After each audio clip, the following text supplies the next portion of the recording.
السلام عليكم ورحمة الله. إن الحمد لله نحمده ونستعينه ونستغفره ونؤمن به ونتوكل عليه ونعوذ بالله من شرور أنفسنا ومن سيئات أعمالنا. من يهده الله فلا مضل له ومن يضلله فلا هادي له.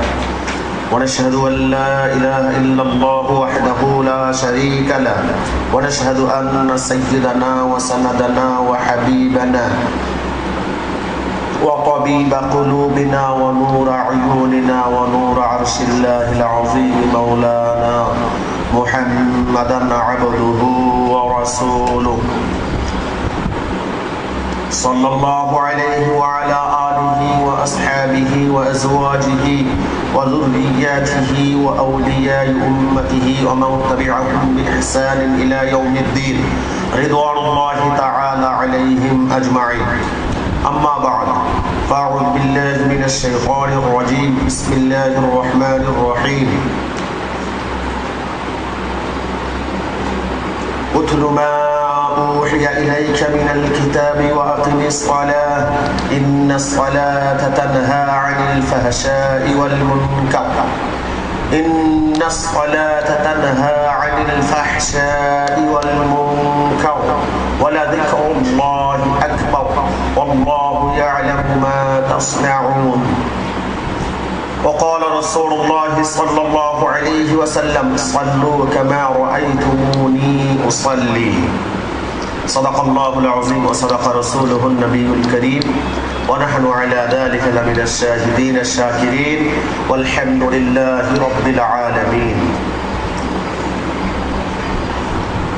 الحمد لله সমস্ত প্রকার প্রশংসা গুণগান সেই রব্বুল ইজ্জত ওয়াল জালালের দরবারে, যিনি আমাদেরকে বিগত দিনের ন্যায়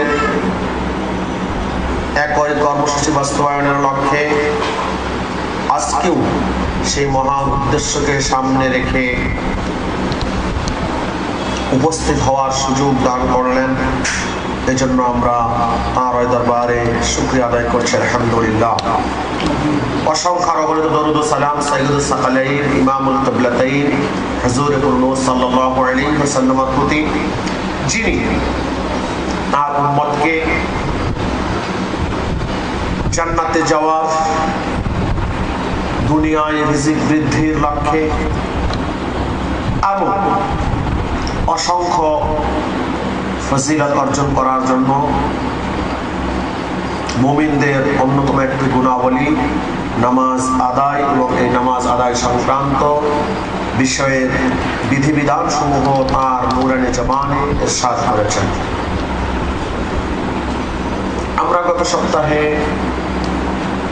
আলোচনা করেছিলাম নামাজের বিষয়ে।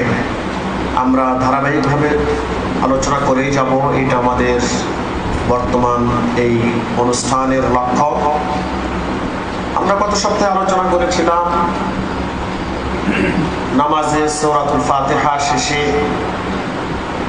ইমাম মুক্তাদি উভয়ে চুপে চুপে আমিন বলবে, এ বিষয়ে আমরা আলোচনা করেছিলাম এবং আমরা প্রমাণ করেছি আলহামদুলিল্লাহ সহিহ আল বুখারী থেকে শুরু করে নিয়ে হাদিস শরীফের যতগুলো কিতাব গ্রহণযোগ্য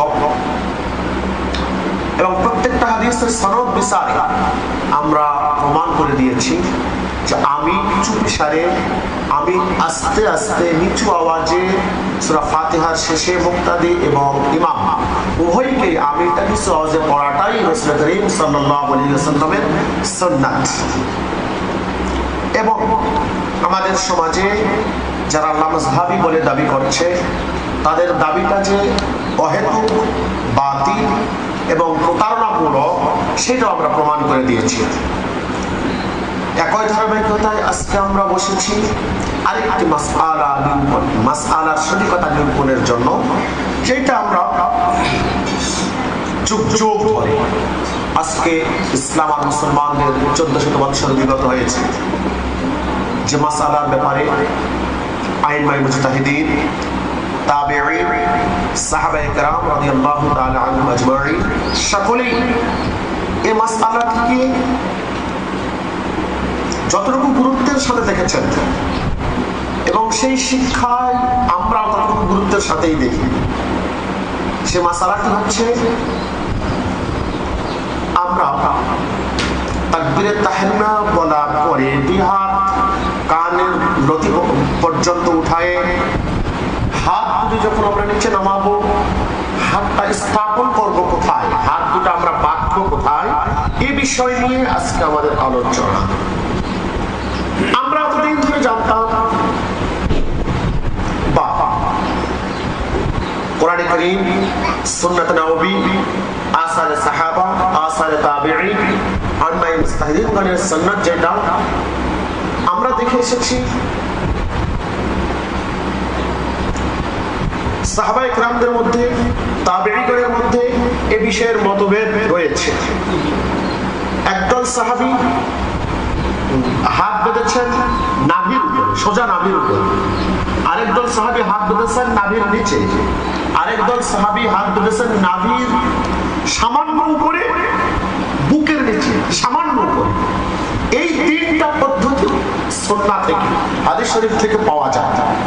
এই তিনটা পদ্ধতি অতিরিক্ত কোন পদ্ধতি এই বিগত 1400 বছর ধরে আমরা কোন মুহাদ্দিস আলেমের কাছ থেকে পাইনি, পাওয়া সম্ভব না। যদি থেকেই থাকতো তাহলে এই বিষয়টা বেশি ভালো জানতেন সাহাবায়ে কেরাম, বেশি ভালো জানতেন তাবেঈনে কেরাম। কিন্তু বেশ কিছুদিন হতে চলল, বিশেষ করে আমাদের এই পাক ভারত মহাদেশে মিয়াঁ নজির হুসাইন দেহলভির মাধ্যমে যখন ওয়াহাবিয়্যাত তথা লামাযহাবিয়্যাত প্রচারিত হতে শুরু করলো, তখন থেকে আমাদের মাঝে এই বিষয়টার ফিতনা জাগরুক হল, ফিতনা শুরু হল। সে ফিতনাটা কি? তাদের এই বিষয়ে ফিতনা হলো হাত পাততে হবে বুকের উপর। কোথায়? বুকের উপর হাত পাততে হবে। কিন্তু আমরা এ পর্যন্ত কোন একজন অনুসরণ ইমাম থেকে বুকের উপর হাত পাতার ব্যাপারে কোনো কওল আমরা পাইনি। শুধু আমরা পাইনি এতটুকুই কথা নয়, বরং আজকের লামাযহাবী যারা নিজেদেরকে সগর্বে লামাযহাবী বলে পরিচয় দিচ্ছেন, তারা যাকে ইমাম মানেন, ইবনুল কাইয়্যিম জাওজি, এই দেখুন আমার সামনে ইবনুল কাইয়্যিম জাওজির লিখিত কিতাব রয়েছে বাদাইউল ফাওয়াইদ। এই কিতাবটা যে তারা এই কিতাবের লেখককে যে ইমাম মানে, তার প্রমাণস্বরূপ আমার হাতে বর্তমান বাংলাদেশি লামাযহাবীদের একজন গুরু মুফতি আব্দুর রউফ শাহ, তার লিখিত বইও আমার কাছে রয়েছে, দ্বীন ইসলাম বনাম দ্বীন হানিফ। এই বইয়ের পৃষ্ঠা নাম্বার 44, এই 44 নম্বর পৃষ্ঠার মধ্যে আব্দুর রউফ শাহ লিখছেন বাদাইউল ফাওয়াইদ, লেখক ইমাম ইবনুল কাইয়্যিম। তাহলে তারাও ইমাম বলে মানছেন ইবনুল কাইয়্যিমকে, তার লিখিত কিতাব বাদাইউল ফাওয়াইদ। তিনি তার বাদাইউল ফাওয়াইদ কিতাবে তৃতীয় খণ্ডের পৃষ্ঠা নাম্বার 590, 91 এবং 92 জান নাই, 90, 91 দুই পৃষ্ঠার মধ্যে তিনি বিস্তারিত আলোচনা করেছেন। আলোচনা করে তিনি এটা প্রমাণ করেছেন, এখানে তিনি উল্লেখ করছেন, দেখেন তিনি বলছেন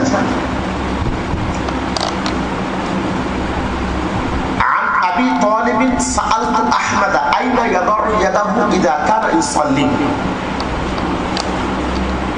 ইমাম আবু তালিব রাহমাতুল্লাহি আলাইহি বলেন, আমি প্রশ্ন করলাম ইমাম আহমদ ইবনে হাম্বল রাহমাতুল্লাহি আলাইহি, আইনা ইয়াদাউ ইয়াদাহু ইযা কানা ইউসাল্লি, যখন মুসাল্লি নামাজ আদায় করবে তখন সে তার হাতটা কোথায় রাখবে? ইমাম আহমদ ইবনে হাম্বল জবাব দিচ্ছেন, তিনি বললেন আলা সুররাতি, নাভির উপরে। নাভি বাদ দিয়ে কিন্তু উপরে না, ঠিক নাভির উপরেই হাত রাখবে। আও আসফাল, অথবা নাভির নিচে। ওয়াকুল্লু যালিকা ওয়াসিউন ইনদাহু, তাদের মানিত ইবনুল কাইয়্যিম জাওজির মতে তিনি বলছেন এই বিষয়টা ইমামগণের নিকটে প্রশস্ততা রয়েছে, মানে নাভির উপরে বাঁধতে পারে অথবা নাভির নিচেও বাঁধতে পারে। যদি নাভির উপরে বাঁধে, আও আলাইহা অথবা ঠিক নাভিতে বাঁধে, আও তাহতাহা অথবা নাভির নিচে বাঁধে, তিনটাকে তিনি এখানে সুযোগ করে দিলেন। এবং বাস্তব সুযোগ না করলে তো কোনো আমাদের কোনো গতি থাকবে না। কারণ যেহেতু এই বিষয়ে সরাসরি রাসূল করিম সাল্লাল্লাহু আলাইহি ওয়াসাল্লাম থেকে এরকম বর্ণনাগুলো, আর এই বর্ণনাগুলো তো সাহাবায়ে কেরাম বর্ণনা করেছেন। তাহলে ভাই, আপনারা যারা নিজেদেরকে লামাযহাবী বলে দাবি করছেন, আপনারা আপনাদের ইমাম মানছেন যাকে ইবনুল কাইয়্যিম জাওযীকে, আপনাদের মানিত ইমাম বললেন হাত রাখার পদ্ধতি কয়টা? তিনটা। ঠিক নাভিতে, নাভির উপরে অথবা নাভির নিচে। শুধু এতটুকুই বলে শেষ করেননি, বরং তিনি আরো কথা বলছেন। লক্ষ্য করুন, তিনি বলছেন, এই দলিলগুলো পরে দিচ্ছি, তিনি এখানে কথাগুলো বলছেন, আমি এটা পরে দিচ্ছি দলিল, অন্য একটা কারণে বিষয়টা বুঝিয়ে দিই। এখন আমরা দেখি আমাদের সমাজে যে বিভ্রান্তিটা ছড়ানো হচ্ছে, এই লামাযহাবী দাবিদাররা ছড়াচ্ছে, তাদের বাংলাদেশের বড় কয়েকজন গুরু, তার মধ্যে আব্দুর রউফ সাহেব একজন, ডক্টর আকরামুজ্জামান বিন আব্দুস সালাম একজন, ডক্টর আসাদুল্লাহ গালিব একজন, মাওলানা আব্দুর রাজ্জাক বিন ইউসুফ, এরকম বেশ কিছু, মাওলানা মুজাফফর বিন হুসাইন, এরকম কিছু লোক, তারা আজকে এই বিভ্রান্তিগুলো ছড়াচ্ছে। আমার প্রশ্ন হলো, তাদের লিখিত বইগুলো আমাদের হাতে আছে, দেখুন তাদের লেখার ধরন, তাদের দলিলের গ্রহণযোগ্যতা, এবং আমরা যারা নিজেদেরকে হানাফি বলে পরিচয় দিচ্ছি, আমাদের গ্রহণযোগ্যতা। আসি আমরা একটু বাস্তবতার নিরিখে যাচাই করে দেখি কোনটা সঠিক কোনটা বেঠিক আমরা বুঝতে পারবো। লক্ষ্য করি আমরা এই বইয়ের 44 নম্বর পৃষ্ঠা মুফতি আব্দুর রউফ সাহেব লিখছেন, উনি বলছেন, অনেক কথা বলার পর উনি এসে এখানে বলছেন, উনি প্রমাণ দিতে যাচ্ছেন। দেখেন কি মজার কাহিনী, প্রমাণ দিচ্ছেন। উনি বলছেন, প্রমাণ দিতে গিয়ে আল্লাহ বলেন, আমি অবশ্যই তোমাকে কাউসার দান করেছি, সুতরাং তুমি তোমার প্রতিপালকের জন্য সালাত আদায় করো বুকে হাত বাঁধা অবস্থায়। সূরা কাউসার 1 ও 2 নম্বর আয়াত, সূরা নম্বর 108। এইটা হলো তাদের বড় প্রমাণ। আরো একটা বই আছে তাদের, সুজাউল হক সাহেব লিখিত বই, সশব্দে আমিন ও বুকে হাত বাঁধা, এই নামে একই কথা। তারা প্রমাণ করেছে কোরআন দিয়ে। কি প্রমাণ? যে বুকে হাত বাঁধা, এইটা নাকি আল্লাহ তাআলার নির্দেশ, আল্লাহর রাসূলের নির্দেশ। এটা তার অর্থ করলো কি হবে? আমি অবশ্যই, ভালো করে লক্ষ্য করি, আমি অবশ্যই তোমাকে কাউসার দান করেছি, সুতরাং তুমি তোমার প্রতিপালকের জন্য সালাত আদায় করো বুকে হাত বাঁধা অবস্থায়। আমরা সকলেই জানি সূরা কাউসার, ইন্না আ'তাইনাকাল কাউসার, অবশ্যই আমি আপনাকে কাউসার দান করেছি। ফাসাল্লি, সুতরাং আপনি নামাজ আদায় করুন, লিরাব্বিকা, আপনার প্রভুর জন্য, আপনার রবের জন্য, ওয়ানহার, এবং আপনি ইনহার করুন যদি আরবিটা ধরি। এখন নাহার শব্দের অর্থ কি? আমরা যদি বাংলাদেশের সমস্ত তরজমা কোরআনে কারীমগুলো দেখি, মানে অর্থ করা আছে আপনি আপনার প্রভুর জন্য কুরবানি করুন। কি করুন? কুরবানি করুন। এখন আব্দুর রউফ সাহেব এখানে জনগণকে ধোঁকা দিয়ে অর্থ কি করলেন? বুকে হাত বাঁধা অবস্থায় নামাজ আদায় করুন। এই কি দিন ইসলামের খেয়ানত না? এটা এই খেয়ানত বলবেন না? এই হলো লামাযহাবিয়তের আসল স্বরূপ। এইটা হলো লামাযহাবিয়তের স্বরূপ। প্রিয় পাঠক বৃন্দ, আপনারা আশ্চর্য হবে এই কথা বলতে গিয়ে, এখন প্রমাণ করতে গিয়ে এখন আনছে। দেখেন, লক্ষ্য করুন, আমি বুঝিয়ে দিচ্ছি। ইনহার শব্দগত অর্থ সালাতের মধ্যে বুকের উপর হাত বাঁধা। আল কামুসুল মুহিত 618 পৃষ্ঠা।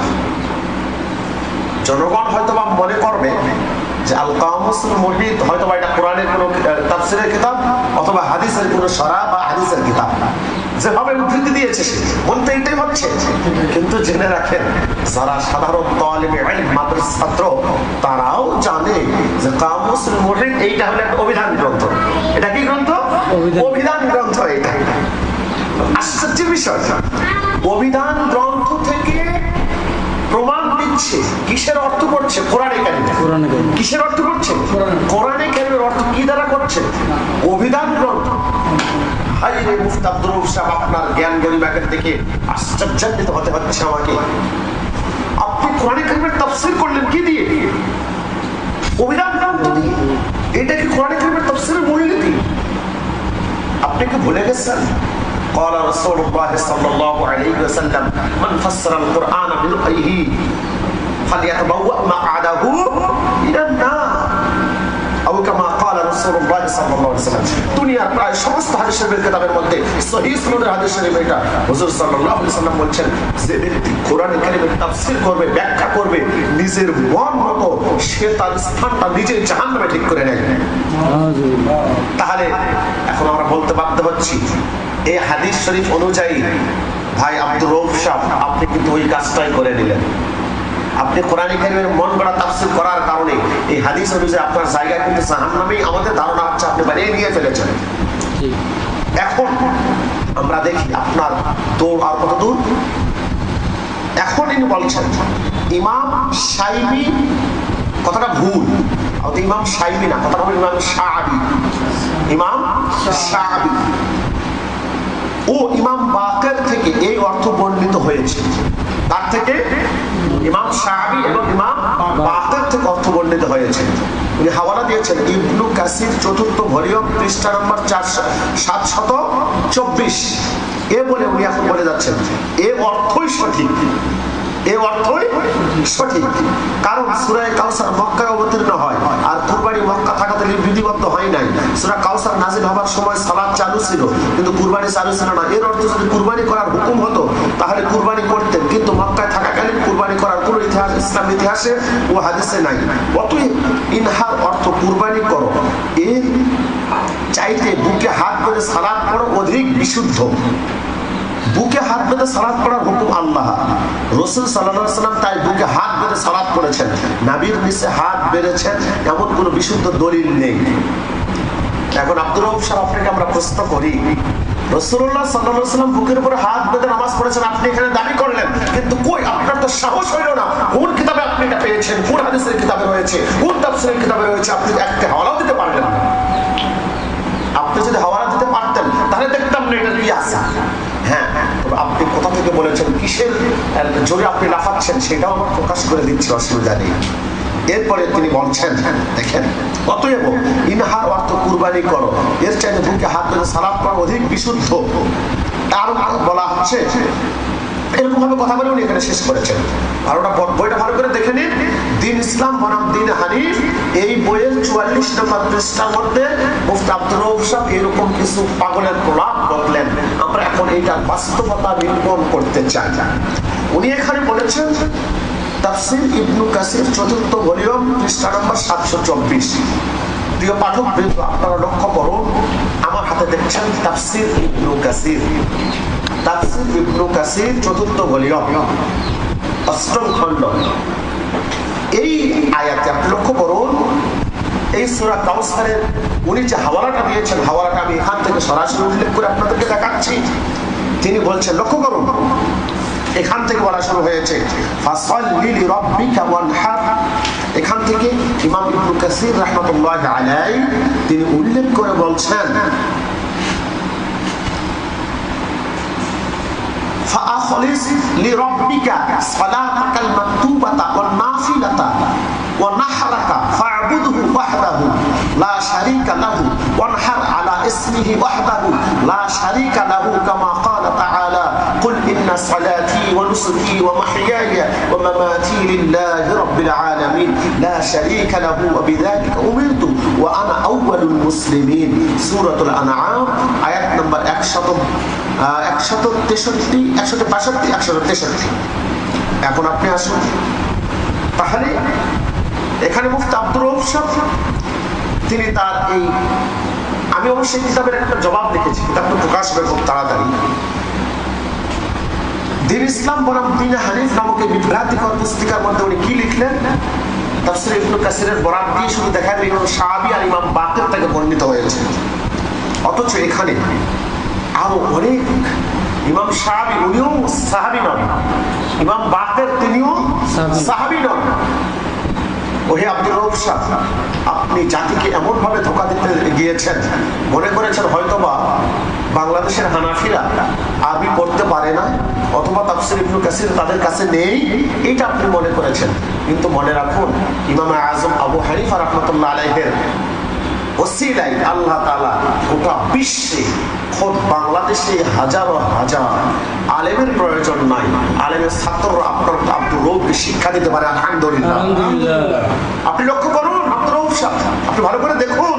ওহে ভাই লামাজাবিরা, যারা আপনারা লামাজাবিতে দাবি করছেন, আপনারা যারা দলিল দিচ্ছেন এখান থেকে, আপনারা লক্ষ্য করুন এখানে সাহাবায়ে কেরামের কি তাফসীরটা বর্ণিত হয়েছে। সাহাবায়ে কেরাম তাফসীর ছেড়ে দিয়ে আপনারা তাবিনের তাফসীর এখানে উল্লেখ করলেন, তাবিনের তাফসীর উল্লেখ করলেন। এটা কি জনগণকে ধোঁকা দেওয়া নয়? দেখুন এখানে সাহাবীর তাফসীর কি আছে। প্রথম কথা, ইমাম ইবনে কাসির কি অর্থ করলেন? তিনি অর্থ করলেন ফাআখলিস লিরাব্বিকা সালাতাকাল মাকতুবা ফাসাল্লি লিরাব্বিকা। এটার অর্থ কি? ইমাম ইবনে কাসির বলছেন, আপনি আপনার রবের জন্য ফরজ নামাজগুলো ইখলাসের সাথে আদায় করুন। সুবহানাল্লাহ। ওয়া নাফিলা, নফল নামাজগুলো আদায় করুন। ওয়া নাহরাকা, এবং ইখলাসের সাথে আপনি আপনার কুরবানিটা সমাপ্ত করুন। এরপর উনি বলছেন ফাবুদহু ওয়াহদাহু, আপনি একক তার ইবাদত করুন, লা শারীকা লাহু, তার কোনো কি নেই, শরীক নেই, তিনি একক। ওয়ানহার, এবং আপনি কুরবানি করুন আলা ইসমিহি, তারই নামে, ওয়াহদাহু, যিনি একক, লা শারীকা লাহু, তার কোনো শরীক নেই। কামা ক্বালা তাআলা, যেমন আল্লাহ তাআলা বলেছেন, কুল, আপনি বলুন, ইন্না সালাতি, নিশ্চয় আমার নামাজ, ওয়া নুসুকি, আমার কুরবানি, ওয়া মাহইয়ায়া, আমার জীবন, ও মামাতি, এবং আমার মরণ, লিল্লাহি রাব্বিল আলামিন, সবকিছু একমাত্র রব্বুল আলামিন আল্লাহ তাআলার জন্য।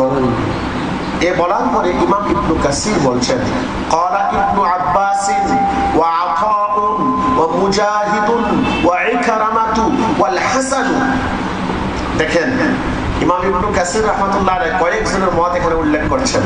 সর্বপ্রথম রাইসুল মুফাসসিরিন যিনি, সাইয়্যিদুনা আব্দুল্লাহ ইবনে আব্বাস রাদিয়াল্লাহু তাআলা আনহুমা, তিনি, এবং ইমাম আতা তাবিঈ, ইমাম মুজাহিদ, ইমাম ইকরামা, ইমাম হাসান বসরি রাদিয়াল্লাহু তাআলা আনহু আজমাইন, তারা সকলে কি বলছেন?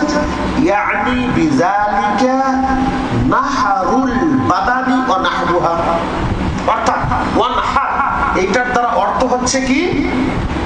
কুরবানি করা, কুরবানির পশু জবাই করা। সুবহানাল্লাহ। তাহলে সাহাবী এটার অর্থ কি করলেন? কুরবানির পশু জবাই করা। আব্দুর রউফ সাহেব, আপনি এইটাকে কেন ভুলে গেলেন, বেমালুম চেপে গেলেন কেন? আপনি কি ধোঁকা দিতে চেয়েছেন? অবশ্যই আমরা প্রমাণ করলাম এবং বুঝলাম আপনি জনগণকে ধোঁকা দিতেই চেয়েছেন, আপনার উদ্দেশ্যে ধোঁকা দেওয়া। আরো প্রমাণ আমি করে দিচ্ছি, লক্ষ্য করুন। এরপরে আরো অনেকগুলো কথা তিনি এখানে নিয়ে এসেছেন। নিয়ে আসার পরে তিনি এখানে বলছেন, দেখুন, ওয়াকিলা, এবং বলা হয়েছে। আরবিতে সবসময় যদিও কিলাটা দুর্বল মতের জন্য নয়, কিন্তু কিছু কিছু সময় দুর্বল মত বর্ণনা করার জন্য কিলা বলা হয় আরবিতে, আলেমদের জন্য কথা। আল মুরাদু বিকাউলি ওয়ানহা ওয়াদউল ইয়াদিল ইউমনা আলাল ইয়াদিল ইউসরা তাহতান নাহা, এই কথাটাই বলতে চেয়েছে এই মুফতি আব্দুর রউফ লামাজাবি। কি বলতেছে দেখেন, ইউরুবা হাদা আন আলী ওয়ালা ইয়াসিহু ওয়া আন আশ-শা'বি মিসলাহু ওয়া আন আবি জাফর আল-বাকির ওয়া নাহার, ইয়ানি ইরফা'ল ইয়াদাইন ইনদা ইফতিতাহিস সালাহ। সুবহানাল্লাহ। দেখেন লামাজাবিরা কি রকম ভাবে ধোঁকা দিচ্ছে। এখন এখানে ইমাম ইবনে কাসির বলছেন যে আরেকটা অর্থ বলা হয়েছে, ডান হাত বাম হাতের উপরে রেখে গলার নিচে স্থাপন করা। ইনহার শব্দ অর্থ কি? ডান হাত বাম হাতের উপরে রেখে এভাবে, সেটা নামাজ হাত বাঁধা, এরপরে গলার নিচে স্থাপন করা, এর একটা অর্থ বলা হয়েছে। ইউরবা হাজা আন আলী, এটা হচ্ছে আলী রাদিয়াল্লাহু তাআলা থেকে বর্ণিত হয়েছে। ওয়ালা ইয়াসিহু, তিনি বলেছেন অবশ্যই এটা শুদ্ধ নয়। সুবহানাল্লাহ। এভাবে ইবনে কাসির স্পষ্ট করে দেন এটা কি নয়, শুদ্ধ নয়। এরপরে তিনি বলছেন ওয়ানি শাবি মিসলা, ইমাম শাবি থেকেও এটা বর্ণিত হয়েছে। তাহলে যেটা হচ্ছে আলীরটাই শুদ্ধ নয়, ইমাম শাবিটা শুদ্ধ হতে পারে না।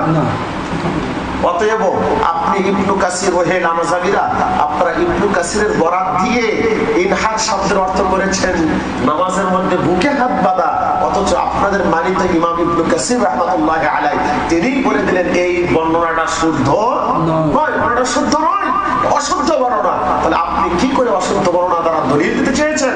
তাহলে এটা কি জাতিকে আপনি ধোঁকা দিতে চেয়েছেন? না, অবশ্যই জাতিকে ধোঁকা দিতে চেয়েছেন। শুধু এতটুকুই নয়, আপনি বলেছেন, আরো কি বলেছেন, যে ইমাম বাকের থেকেও নাকি এটা বর্ণিত হয়েছে। এটা আরেকটা ডাহা মিথ্যা কথা। কারণ এখানে স্পষ্ট উল্লেখ ওয়ান আবি জাফর আল বাকির ওয়ানহার ইয়ানি ইরফা আল ইয়াদাইন ইনদা ইফতিতাহিস সালাত।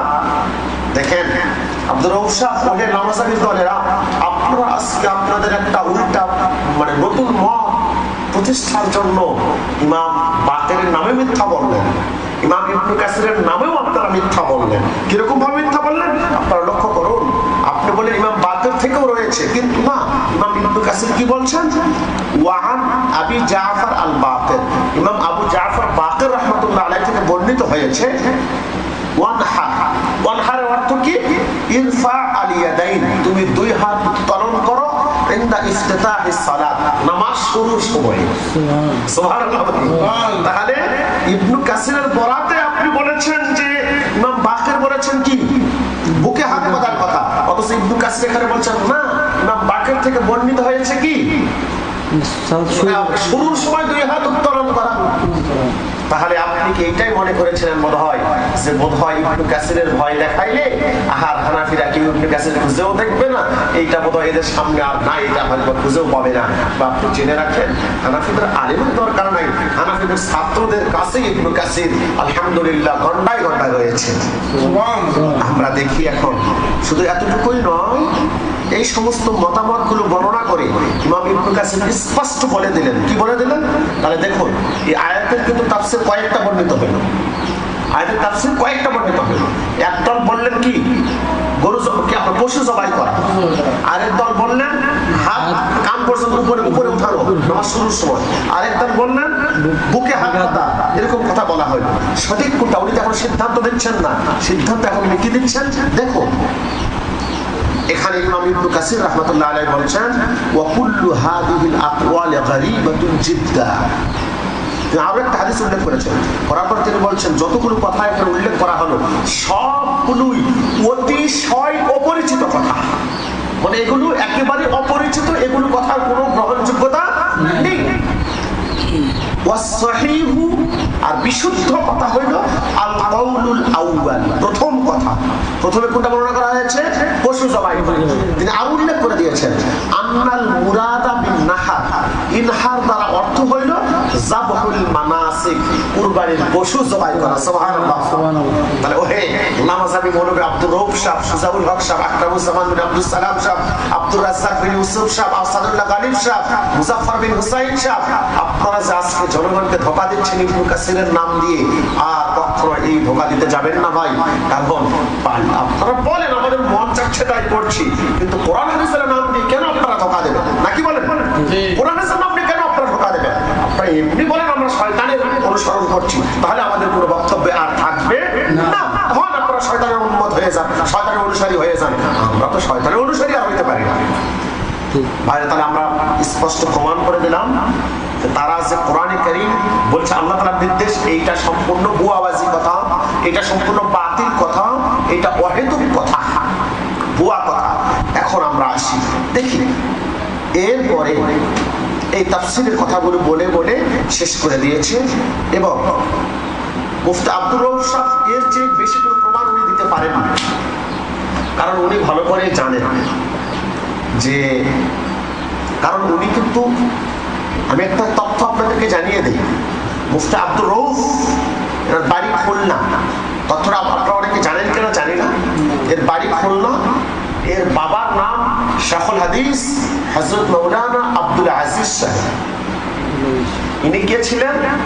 ইনি ছিলেন গওহরডাঙ্গা, ফরিদপুর গওহরডাঙ্গা কওমি মাদ্রাসার মুহতামিম, অর্থাৎ হযরত মাওলানা শামসুল্লাহ ফরিদপুরি সাহেব, যাকে সদর সাহেব হুজুর বলা হয়তো, যিনি আপনার এই যে লালবাগ মাদ্রাসার প্রতিষ্ঠাতা ছিলেন, তার মাদ্রাসার আজীবনের মুহতামিম ছিলেন মুফতি আব্দুর রউফ সাহেবের বাবা।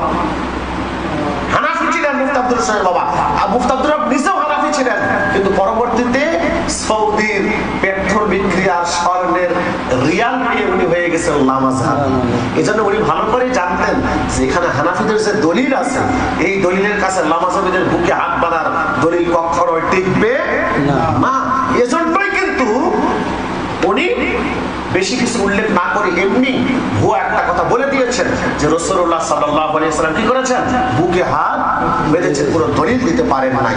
তবে তাদের আরেকজন লেখক সুজাউল হক সশব্দে আমিন ও বুকে হাত বাঁধা নামক বইয়ের মধ্যে সুজাউল হক সাহেব এখন বর্ণনা করছেন, কয়েকটা হাদিস সে উল্লেখ করেছেন। উল্লেখ করার পরে তার মধ্যে সে বলছে যে বুখারী মুসলিমে নবীর নিজ হাত বাঁধার কোনো হাদিস নেই, নাসাইতে কোনো হাদিস নেই, অমুকে কোনো হাদিস নেই, তমুকে কোনো হাদিস নেই। ভাই ভালো কথা, বুখারী মুসলিমে যেরকম নবীর নিচে হাত বাঁধার কোনো হাদিস নাই, বুকের উপর হাত বাঁধার কোনো হাদিস নাই, তাহলে দোষটা কোথায় হবে? আর বুখারী মুসলিমে থাকলেই হাদিস হবে আর না হইলে হবে না, এইটাকে বলবো।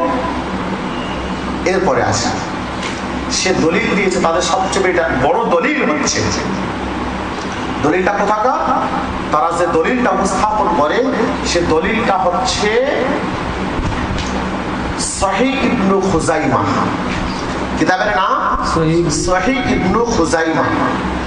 এই সহিহ ইবনে খুজাইমাতে একখানা হাদিস রয়েছে, যে হাদিসটাতে এই যে হাদিসটার দলিল তারা দেয়, এই দলিলটা দিয়েছে কাজী শাওকানি নাইলুল আওতারের মধ্যে। কাজী শাওকানি দলিল দিয়ে সেখানে কথাটা বলেছে, এটার আমি জবাব দিতে গিয়ে কথাগুলো বলেছি। দলিল হাদিসটা এসেছে কোথায়?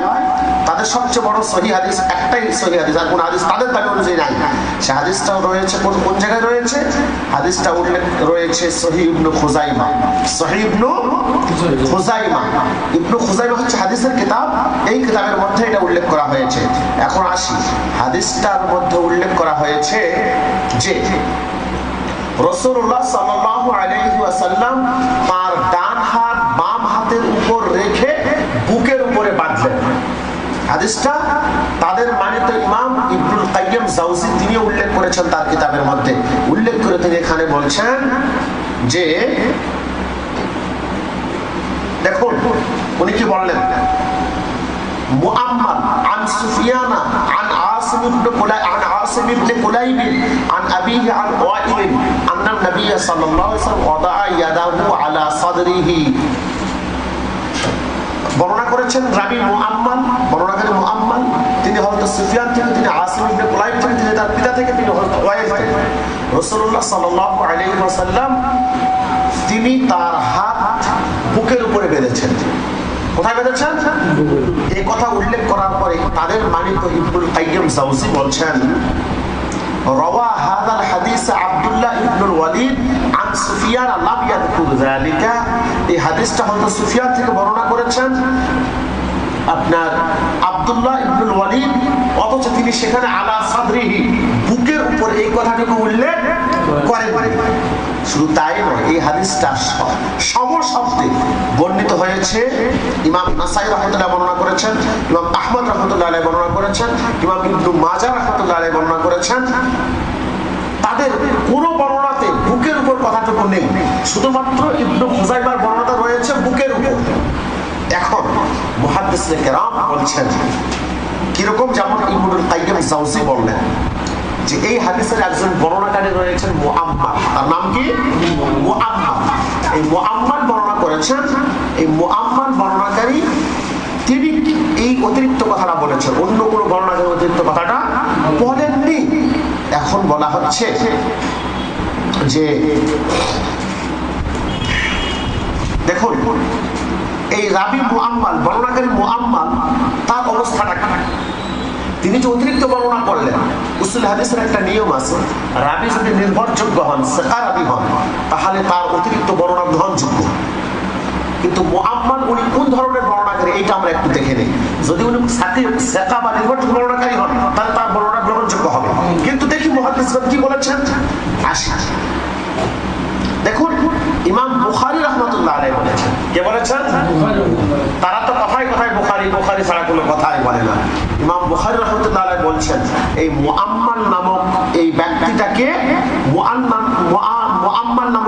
ব্যক্তি ইমাম বুখারী বলেন তিনি মানে মুনকার বা অগ্রহণযোগ্য হাদিস বর্ণনাকারী কে মুআম্মাল। ইমাম আবু হাতিম বলছেন তিনি সত্যবাদী কিন্তু অধিক ভুল করতেন। কি করতেন? অধিক ভুল করতেন, মানে তিনি ভুল করে এটা উল্লেখ করেছেন, স্পষ্ট হয়ে গেল। ইমাম বুখারী বললেন তিনি অগ্রহণযোগ্য হাদিস বর্ণনা করতেন। আর শুধু তাই নয়, অন্য মুহাদ্দিসগণ বলছেন মুআম্মালের যতগুলো লিখিত কিতাব ছিল এগুলিকে কবর দিতে হবে। কি দিতে হবে? কবর, মানে তার কিতাবগুলো উল্টা পাল্টা ভর্তি। এরপরে ইমাম শাযী রাহমাতুল্লাহ আলাইহি বলছেন তিনি সত্যবাদী ছিলেন কিন্তু অধিক ভুল করতেন। অধিক কি করতেন? ভুল করতেন। ইমাম মুহাম্মদ ইবনে নাসর আল মারুজি রাহমাতুল্লাহ আলাইহি বলছেন মুআম্মাল যখন একাই কোনো হাদিস বর্ণনা করেন তখন সে হাদিসের সাব্যস্ততার ব্যাপারে নিশ্চিত থাকা আবশ্যক, কেননা তার মুখস্থ শক্তি ছিল দুর্বল, অধিক ভুল করতেন। তাহলে এই হাদিসটা উনি একাই বর্ণনা করেছেন, অন্য কোন বর্ণনাকারী আর অতিরিক্ত এই আলা সাদরিহি বুকের উপর কথাটুকু বর্ণনা করেননি। আর আব্দুর রউফ সাহেব উনি কিন্তু ভালো করে জানেন যে হাদিসের এই হাদিসটা সহিহ নয়, এজন্য কিন্তু উনি হাদিসটা উল্লেখ করেননি, চালাকি করে গেছেন। কিন্তু পরবর্তী যারা লিখেছে তারা তো আব্দুর রউফ সাহেবের মতো ওই পর্যায়ে আলেম নয়, তো তারা মনে করছে লিখলে একটা হয়ে গেছে। তো আমরা দেখলাম রাবি মুআম্মাল এই হাদিসের বর্ণনাকারী, তার বর্ণিত হাদিস কখনোই গ্রহণযোগ্য হতে পারে না। এজন্যই তার এই হাদিসটা অগ্রহণযোগ্য, যেটা তাদের মানিত ইমাম ইবনুল কাইয়্যিম জাওজি তিনি বাদাইউল ফাওয়াইদ, আমার কাছে যেটা রয়েছে এটা দারুল হাদিস কায়রো মিশরের ছাপা, এটা আপনার খণ্ড হইল 3য়, ভলিউম 2, খণ্ড 3, 591 নম্বর পৃষ্ঠাতে তিনি কথাটা উল্লেখ করলেন।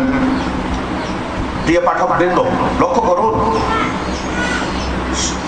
আপনারা ভালো করে দেখুন, আমার কিতাবগুলো যারা পড়বেন তাদেরকে লক্ষ্য করে বলছি, এবং যারা আমার আলোচনা শুনছেন তাদেরকে লক্ষ্য করে বলছি, আপনারা লক্ষ্য করুন, ভালো করে লক্ষ্য করুন। দেখুন, তারা মানছেন কথায় কথায় ইমাম ইবনুল কাইয়্যিম জাওজিকে। সেই ইবনুল কাইয়্যিম জাওজির মতটা একটু দেখুন, উনি কি বলছেন। নাভির নিচে হাত ধরে, আমি কিন্তু এখন হানাফিদের দলিল উল্লেখ করিনি, আমি তাদের কথাগুলো বলে যাচ্ছি। এখন দেখুন, তাদের মানিত ইমাম ইবনুল কাইয়্যিম জাওজি বলছেন আলী রাদিয়াল্লাহু আনহু, অর্থাৎ আলী রাদিয়াল্লাহু আনহু থেকে বর্ণিত, এখন একটা দলিল হয়ে যাচ্ছে। মিনাস সুন্নাতি, সুন্নাত হচ্ছে ফিস সালাতি, নামাজের মধ্যে ওয়াদউল আকুফি আলাল আকুফি তাহতা সুররাতি, এক হাতের কবজি আরেক হাতের কবজিতে রেখে সেটা নাভির নিচে বাঁধা, এইটাই নামাজের সুন্নাত। সুবহানাল্লাহ। এখন আমরা আসি আরেকটা বিষয়, আমি না বললেই পারছি না। এই আব্দুর রউফ সাহেব, কথাটা আমি ছেড়ে গেছি জন্য আবার বলে দিচ্ছি। আব্দুর রউফ সাহেব কিন্তু উনি বারবার একটা কথা বলছেন যে আমরা কোনো ব্যক্তির অনুসরণ করি না, ব্যক্তির তাকলিদ করি না, কারণ ব্যক্তির তাকলিদ করাটা শিরক। এটা কি শিরক? অনুসরণ করতে আল্লাহ রাসূলের, আল্লাহ রাসূল ছাড়া কারো অনুসরণ করা যাবে না।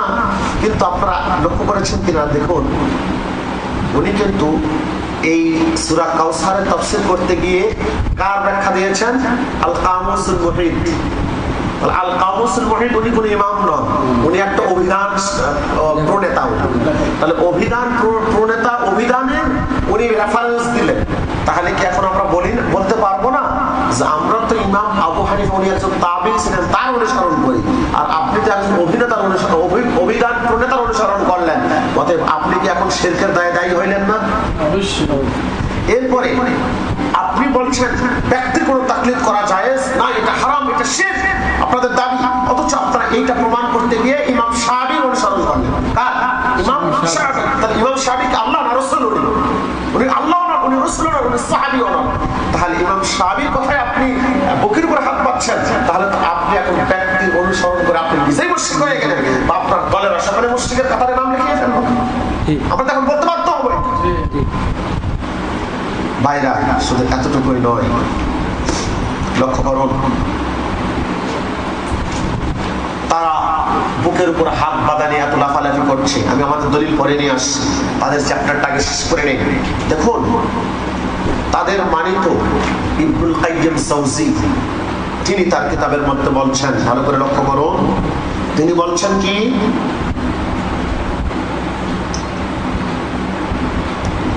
ইবনুল কাইয়্যিম বললেন ক্বালা ফি রাওয়ায়াতুল মুসানি, ইমাম মুসানি রাহমাতুল্লাহি আলাইহির রাওয়ায়াত রয়েছে। ইমাম মুসানিকে আরেকটা পরিচয় আমি দিয়ে নিই। ইমাম মুসানি হচ্ছেন শাফিঈ মাযহাবের মুজতাহিদ ইমাম। তার ভাগনা, তার আপন ভাগিনা হচ্ছেন আমাদের হানাফি মাযহাবের যাকে ব্যারিস্টার বলা হয় ইমাম আবু জাফর তাহাবী রাহমাতুল্লাহি আলাইহি, তার আপন মামা ইমাম মুসানি রাহমাতুল্লাহি আলাইহি। তো ইমাম মুসানি রাহমাতুল্লাহি আলাইহি বলছেন আসফালুস সুররাতে বিকালিল, অর্থাৎ হাত বাঁধতে কোন জায়গায়, নাভির সামান্য নিচে। তাহলে এটা কি আমাদের পক্ষে দলিল হইল কিনা? এটা উল্লেখ কে করলেন? তাদের মানিত ইমাম ইবনুল কাইয়্যিম জাওজি, তিনি বললেন কি হাত কোথায় বাঁধতে হবে? ইমাম মুসানি রাহমাতুল্লাহি আলাইহি কওলের উল্লেখ করলেন। আরো বলছেন সবচেয়ে বড় যেটা বিষয় দেখানোর জন্য আমি চাচ্ছি সেটা হলো ওয়ায়ুকরাহু আইয়াজআলাহুমা আলা সাদরি, তিনি বলছেন বুকের উপরে হাত বাঁধাটা মাকরুহে তাহরিমি। সুবহানাল্লাহ। দেখুন তাদের মানিক ইমাম ইবনুল কাইয়্যিম জাওজি কি বললেন? বুকের উপরে হাত বাঁধাটা কি মাকরুহে তাহরিমি। কি জন্য? উনি দলিল দিচ্ছেন ওয়াযালিকা লিমা রুবিয়া আনিন নবী সাল্লাল্লাহু আলাইহি ওয়াসাল্লাম আন্নাহু নাহা আন তাকফীর, যেহেতু হাদিস শরীফ বর্ণিত হয়েছে রাসূলুল্লাহ সাল্লাল্লাহু আলাইহি ওয়াসাল্লাম থেকে, তিনি তাকফীর করতে নিষেধ করেছেন। কি করতে নিষেধ করেছেন? তাকফীর। তাকফীর কি? ওয়াহুয়া ওয়াদউল ইয়াদি আলা সাদর, তাকফীরটা হলো বুকের উপরে হাত বাঁধা। সুবহানাল্লাহ। সুবহানাল্লাহ। তাহলে তাদের মানিত ইমাম ইবনুল কাইয়্যিম জাওজির মতানুসারে তার বক্তব্য তিনি হাদিস শরীফ থেকে দলিল দিয়েছেন। তার দলিল অনুযায়ী বুকের উপরে হাত বাঁধাটা কি হচ্ছে? মাকরুহে তাহরিমি হচ্ছে। আলহামদুলিল্লাহ, আল্লাহ তাআলার সমস্ত প্রশংসা যে তাদের মানিত ইমাম তাদের কাজটাকে মাকরুহে তাহরিমির ফতোয়া দিয়ে নিলেন এবং তিনি হাদিস শরীফ থেকে দলিল দিলেন। অতএব আমরা এতক্ষণ পর্যন্ত তাদের দলিলগুলো খণ্ডন করলাম, সংক্ষিপ্ত আকারে তাদের দলিলগুলো খণ্ডন করলাম। এখন আমরা দেখি আমাদের হানাফিদের কোনো দলিল আছে কি না, এই বিষয়টা আমরা দেখব। এখানেও লক্ষণীয়, আমি কিন্তু দলিল দেব তাদের কিতাবাদি থেকেই বেশি। লক্ষ্য করুন আমাদের হানাফিদের দলিল আছে কিনা। আমরা যেটা কাজটা করি, দেখুন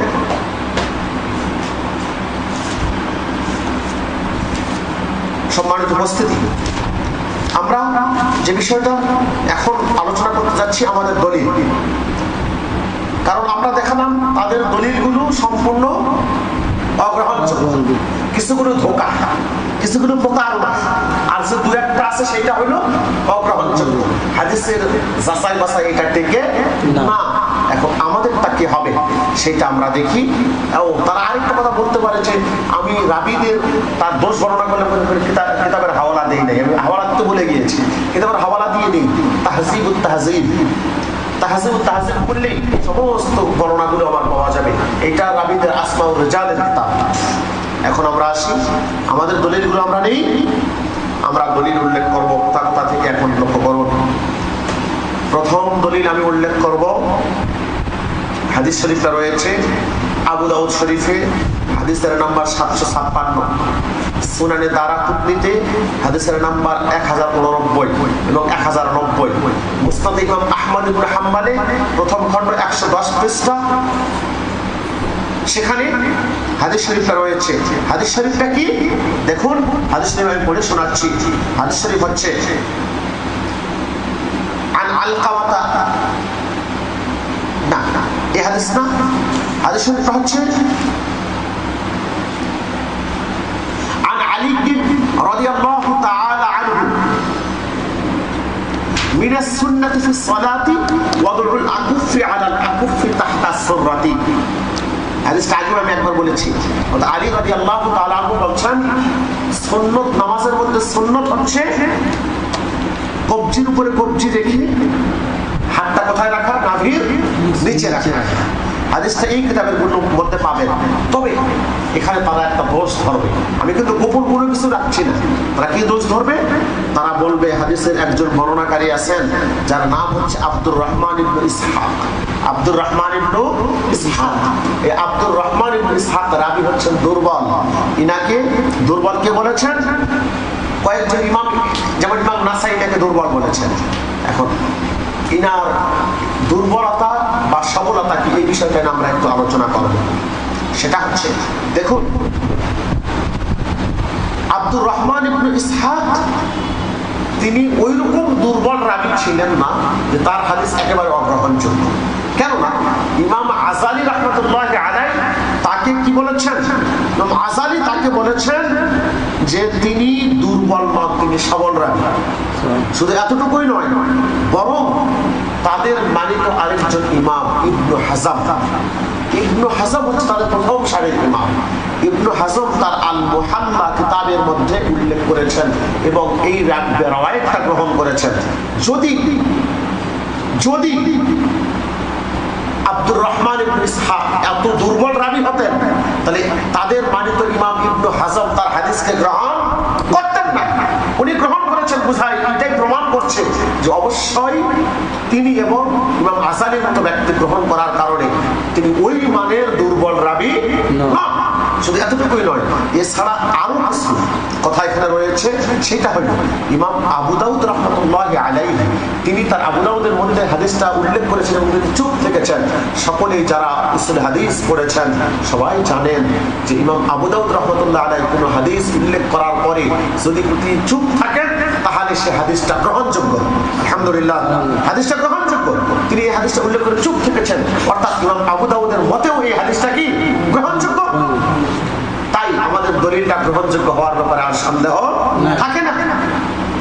ইমাম সুয়ুতি রাহমাতুল্লাহি আলাইহি তার বক্তব্য কানজুল উম্মালের খুতবার মধ্যে পাওয়া যাবে। তিনি বলেছেন যে ইমাম মুসনাদ আহমদের মধ্যে যতগুলো হাদিস রয়েছে সবগুলোই গ্রহণযোগ্য, আর এই হাদিসটা মুসনাদ আহমদের মধ্যেও রয়েছে। বিধায় এই প্রমাণ দ্বারাও প্রমাণিত হচ্ছে হাদিসটা কি গ্রহণযোগ্য। সম্মানিত উপস্থিতি, এরপরে আমরা তার প্রথম নম্বর হাদিস আমরা দলিল দিলাম। দ্বিতীয় নম্বর হাদিস আমরা দলিল দিচ্ছি ওই আবু দাউদ শরীফের হাদিসের নম্বর 758, ইবনু হাজাম আল মুহাল্লা চতুর্থ খণ্ড, তাদের ইমাম ইবনু হাজামের আল মুহাল্লা কিতাব চতুর্থ খণ্ড 113 নম্বর পৃষ্ঠা, মাসআলা নম্বর 448 নম্বর মাসআলা বর্ণনা করতে গিয়ে হযরত আবু হুরায়রা রাদিয়াল্লাহু তাআলা আনহু থেকে একখানা হাদিস শরীফ ইবনু হাজাম বর্ণনা করে বলছেন যে নামাজে এক হাত আরেক হাতের উপর রেখে নাভির নিচে স্থাপন করাটাই সুন্নাত। সুবহানাল্লাহ। তাহলে দুইজন সাহাবীর বর্ণনা আমরা পাচ্ছি। কয়জন? দুইজন সাহাবীর বর্ণনা আমরা এখানে পেলাম এবং হাদিসটাকে গ্রহণ করেছেন তাদের মানিত ইমাম ইবনে হাজাম। এরপরে আমরা আসি আমাদের দলিল নাম্বার 3, সংক্ষিপ্ত আকারে বলে যাচ্ছি। দলিল নাম্বার 3, ইবনু হাজাম আল মুহাল্লা ওই কিতাবে ওই একই খণ্ড চতুর্থ খণ্ড 113 পৃষ্ঠা 448 নম্বর মাসআলাতে আরেকটা হাদিস বর্ণনা করেছেন, যেটা বর্ণনা করেছেন হযরত আনাস রাদিয়াল্লাহু তাআলা আনহু। তা আনাস বলছেন, তিনটি কাজ নবুয়তি চরিত্রের অন্তর্ভুক্ত: তাড়াতাড়ি ইফতার করা, দেরিতে সাহারি খাওয়া এবং নামাজে ডান হাতকে বাম হাতের উপর রেখে নাভির নিচে স্থাপন করা। সুবহানাল্লাহ। এখন এই হাদিস দুটি এখন প্রশ্ন হতে পারে যে হাদিস দুটি তো রাসূল বলেন, এই হাদিস দুটি তো রাসূল পর্যন্ত যায়নি, সাহাবী পর্যন্ত গিয়েছে। এটার জবাবটা আমরা উল্লেখ করি মুহাদ্দিসিনে কেরামের নিকট সুস্পষ্ট, যেটা ইমাম তাহাবী রাহমাতুল্লাহি আলাইহি শারহু মাআনিল আসার প্রথম মাআনিল আসারের প্রথম খণ্ডের 21 পৃষ্ঠাতে উল্লেখ করেছেন এবং ইমাম জামালউদ্দিন জাইলানী রাহমাতুল্লাহ আলাইহি নাসবুর রায়া প্রথম খণ্ডে 314 নম্বর পৃষ্ঠার মধ্যে উল্লেখ করেছেন যে সাহাবীগণ যখন সুন্নাত শব্দটা ব্যবহার করবেন, কোন ক্ষেত্রে সাহাবীরা যখন সুন্নাত শব্দ ব্যবহার করবে তখন নিশ্চিত যে এটা রাসূলুল্লাহর কাজ। সুবহানাল্লাহ। অতএব এই মুহাদ্দিসে কেরামের এই মুক্তির মাধ্যমে আমরা স্পষ্ট হয়ে গেলাম যে এইটা কি সাহাবীরা রাসূলুল্লাহর সুন্নাতটাই তারা সুন্নাত বলে প্রচার করেছেন। এই হাদিসগুলো রাসূলুল্লাহর হাদিস বলে বিবেচিত। দলিল নাম্বার 4 আমরা আসি। মুসান্নাফ ইবনে আবি শাইবা, মুসান্নাফ ইবনে আবি শাইবা প্রথম খণ্ড 343 নম্বর পৃষ্ঠা, হাদিসের নাম্বার 3963। হাদিসের নাম্বার কত? 39। এটা কোথায় পাবেন? আমি বলে দিচ্ছি আপনাদের কাছে, যাদের কাছে শামেলা আছে, ইন্টারনেট খুঁজবেন, ল্যাপটপ অনেকের শামেলা ঢোকানো আছে, শামেলা খুঁজলেই সেখানে আপনারা ক্লিক করবেন, মুস্তাফা ইবনে নবী সাহেবের কিতাব বের হয়ে আসবে, হাদিসের নাম্বার 3963, সেখানে উল্লেখ রয়েছে। হাদিস শরীফটা কি ভালো করে লক্ষ্য করি। হাদিস শরীফটা হচ্ছে عن الحجاج بن حسان قال سمعت أبا مجلس أو سألته قال قلت كيف أضع। হযরতে হাজ্জাজ ইবনে হাসান বর্ণনা করেন, আমি আবু মুজলিস রাদিয়াল্লাহু আনহুকে জিজ্ঞাসা করলাম অথবা তাকে বলতে শুনেছি কি, আমি বললাম, আমি জিজ্ঞাসা করে জানতে চাইলাম, বললাম যে কাইফা আদাউ, আমি কিভাবে হাত রাখবো, আমি কিভাবে হাত রাখবো। কলা, তখন হযরত আবু মিসলাস বলছেন বা মুজলিস বলছেন, ইয়াদাউ বাতনা কাফি ইয়ামিনিহি আলা যাহিরি কাফি শিমালিহি ওয়া ইয়াজআলহুমা আসফালা মিনাস সিররা। তিনি বললেন নামাজের মধ্যে ডান হাত বাম হাতের উপরে রেখে, সংক্ষিপ্ত কথা, সেইটাকে নাভির নিচে স্থাপন করবে। সুবহানাল্লাহ। এই হাদিসের সনদ সম্পূর্ণ সহিহ, সম্পূর্ণ সহিহ সনদ। এটার সনদে কথা বলার কোনো শক্তি দুনিয়ার কোনো মৌলভী সাহেবের নাই। আব্দুর রউফ তো দূরে থাকলো, বাংলার আসাদুল্লাহ গালিবার ওই আব্দুর রাজ্জাক বিন ইউসুফ তারা দূরে থাকলো, এইটার উপর হাত দেওয়ার ক্ষমতা তাদের কোনো মৌলভীর নাই। সহিহ হাদিসে আমরা পাইলাম, আমলটা আমরা পাচ্ছি, শুধু এতটুকুই না, আরেকজন তাবিঈর আমল আমরা দেখছি এখানে। দেখুন, عن إبراهيم قال يضع يمينه على شماله في الصلاة تحت السرة رواه ابن أبي شيبة। ইবনে আবি শাইবা তিনি এটা উল্লেখ করেছেন। হাদিসের নাম্বার আমি বলে দিচ্ছি, প্রথম খণ্ড 343 পৃষ্ঠা, হাদিসের নাম্বার 3939, হাদিসের নাম্বার 3939। ইমাম ইব্রাহিম তিনি হচ্ছেন ইব্রাহিম নাখঈ, অর্থাৎ প্রখ্যাত তাবিঈ, প্রখ্যাত তাবিঈ, ইমাম সকলে তার ব্যাপারে একমত। ইমাম প্রখ্যাত তাবিঈ ইমাম ইব্রাহিম নাখঈ রাহমাতুল্লাহ আলাইহি বলছেন, হাত বাঁধবে, ডান হাত বাম হাতের উপর রেখে নাভির নিচে। সুবহানাল্লাহ। তাহলে ভাইরা, আমরা এই কটা দলিল আমরা চুপ থাকি, তাহলে এই দলিলগুলোর দ্বারা আমরা কি পাইলাম? নাভির নিচে হাত বাঁধার হাদিস আমরা পেলাম, কিন্তু তারা বুকের উপরে হাত বাঁধার একটি হাদিসও দেখাতে সক্ষম হয়নি। একটি হাদিস শুধু তারা দেখিয়েছে, ইবনে খুজাইমা, সে হাদিসটার রাবি মুআম্মাল থাকার কারণে হাদিসটা এত বেশি অগ্রহণযোগ্য যে লামাসাবিদের বড় মুরব্বি আব্দুর রউফ পর্যন্ত লজ্জায় হাদিসটা উল্লেখ করতে পারে নাই। যদি সে মানে যেহেতু সে জানে, বিধায় কিন্তু সে আর এটা উল্লেখ করে নাই। সম্মানিত উপস্থিতি, আমরা এখানে লক্ষ্য করলাম যে আমাদের আজকের যে আলোচনা ছিল নাভির নিচে হাত বাঁধা নামাজ, এইটাই সুন্নত সম্মত পন্থা, এইটাই। এবং অন্যান্য মাযহাব পর্যন্ত তারা বলেছেন সর্বোচ্চ নাভির উপরে বাঁধতে পারে, সর্বোচ্চ নাভির উপরে, কিন্তু বুকের উপরে হাত বাঁধার কোনো দলিল কোন ইমাম দেননি যে হাদিসটা অগ্রহণযোগ্য হাদিস। অথচ আজকে লামাসাবিরা যারা কথায় কথায় বলছে যে আমরা সহিহ হাদিস মানি, সহিহ হাদিস মানি, সহিহ হাদিস ছাড়া কোনো কিছু আমরা বুঝি না, কিন্তু কই ভাই আপনারা সহিহ হাদিসের এত ধোয়া আপনারা উড়াচ্ছেন, কই একটা হাদিস তো আপনারা দেখাতে পারলেন না, একটি হাদিস তো আপনাদের দলিল নাই, শুধু কিছু প্রতারণা করলেন আব্দুর রউফ সাহেবের মতো আলেম। আমি জানি আপনি ভালো আলেম আব্দুর রউফ সাহেব, আমি খুব ভালো করে জানি, কারণ আপনি তো মানুষ হয়েছেন হানাফিদের খেয়ে পড়ে, হানাফিদের ঘরে মানুষ হয়েছেন, হানাফিদের ঘরে মানুষ হয়ে খোদ আপনার জন্মদাতা পিতাকে আপনি মুশরিক ফতোয়া দিয়ে বসে রয়েছেন, কারণ আপনার মতো মাযহাব মানা লাগছে, আর আপনার পিতা সারা জিন্দেগি মাযহাব মেনে গেছেন, বিধায় আপনার ফতোয়া অনুযায়ী আপনার এখন অন্য আরো গোড়াতে আমরা সন্দেহ করতে পারি।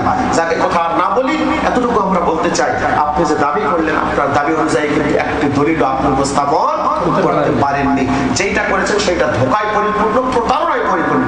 বিধায় আমরা হানাফিরা যে আমলটা করে আসছি, আলহামদুলিল্লাহ আমাদের আমলের দলিল আমরা এখানে উপস্থাপন করলাম। যদি কোন লামাযহাবী কোন সময়ের জন্য তারা যদি আমাদের সামনে বসতে চায়, আমরা যে কোনো মুহূর্তে বসতে রাজি আছি, আমরা বসলে আরো বিস্তারিত প্রমাণ ইনশাআল্লাহ আমরা দেখাবো। আমরা ওই মিথ্যা গুলি আমরা আওড়াই না, আমরা এমনি কোনো বাসে কথা বলতে চাই না। আমাদের ইমাম আযম আবু হানিফা রাহমাতুল্লাহি আলাইহি তিনি এই বিষয়ে যে আমল আমাদের শিক্ষা দিয়েছেন, আমরা দেখলাম সেইটাই প্রকৃত হাদিস শরীফ থেকে আমরা সেই আমলটাই পেয়ে গেলাম। অন্য কোনো আমলের আমরা যতটুকু আপনাদের কোনো আমলের অস্তিত্ব আমরা খুঁজে পেলাম না।